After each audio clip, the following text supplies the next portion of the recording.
Bonjour, bienvenue sur Cocotte TV pour une nouvelle vidéo de présentation. Aujourd'hui, nous avons une toute petite boîte pour un mini PC de chez Geekom. C'est marqué en gros le Mini T8 qui est juste à côté de moi. Une toute petite machine, on va dire format Intel NUC. Et puisqu'on parle d'Intel, ça tombe bien, nous avons à l'intérieur un SSD Intel en série 660p ainsi qu'un processeur Intel. Oui, mais alors c'est assez étonnant, 8e génération. Donc un processeur qui a quand même maintenant à peu près 4 ans. C'est étonnant, mais ça fonctionne parfaitement bien, comme nous avons pu le voir lors des tests à l'époque et aussi lors de ce test qui a déjà été effectué.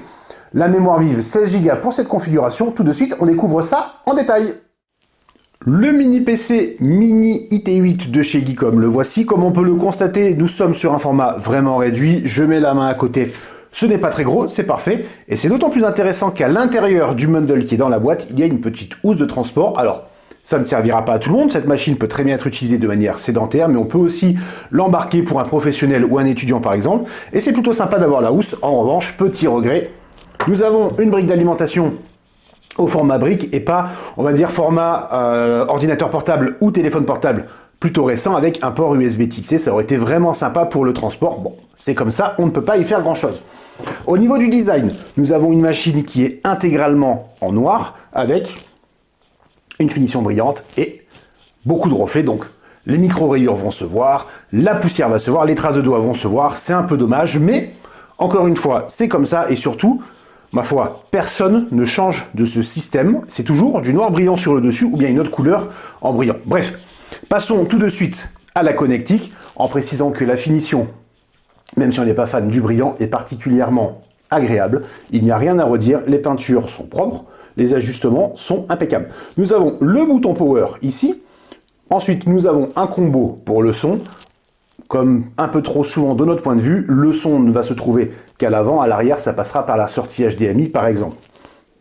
Ensuite, nous avons deux ports USB 3.2 en Gen 2, dont un Type C. Sur le côté gauche, au niveau du mesh, c'est intéressant. Nous avons un petit lecteur de carte SD. À l'arrière, nous retrouvons une aération pour le système de refroidissement du processeur, 28 watts de TDP, forcément il y a un radiateur et un ventilateur.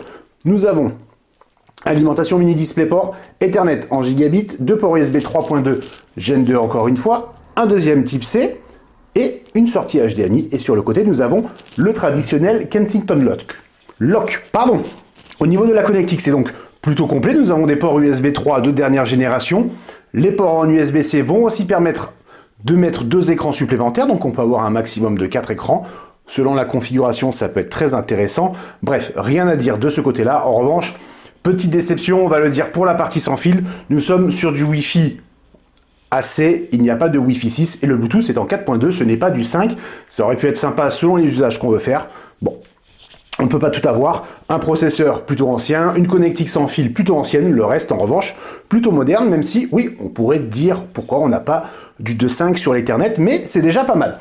Ensuite, dessous nous avons nos 4 petits pieds qui vont encercler les vis pour ouvrir le boîtier, et c'est à peu près tout ce qu'il y a à dire à l'extérieur. Dans le bundle, il y a bien entendu une petite plaque de fixation pour du VESA.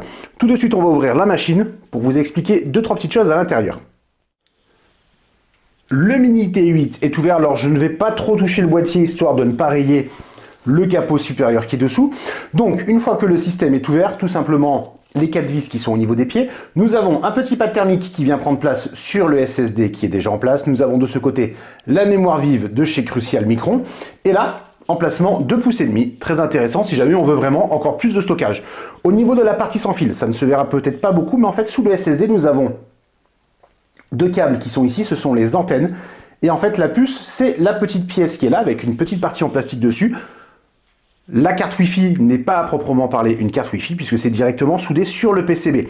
Du coup, pour ouvrir le boîtier, pas de problème. Mais en revanche, si on veut nettoyer le système de refroidissement qui est derrière, il faut enlever, via les deux vis qui sont ici, la carte mère. Le plus simple ensuite est d'enlever le SSD. La petite protection en plastique, de débrancher les antennes et ensuite de tout sortir. Sinon, on tire un peu n'importe comment, c'est assez compliqué. Bref, au niveau de l'entretien, c'est pas ce que nous avons vu de mieux. Ça se fait, ça demande juste un tout petit peu de temps. Pour cette vidéo, c'est tout pour aujourd'hui. On vous souhaite à tous une très bonne journée.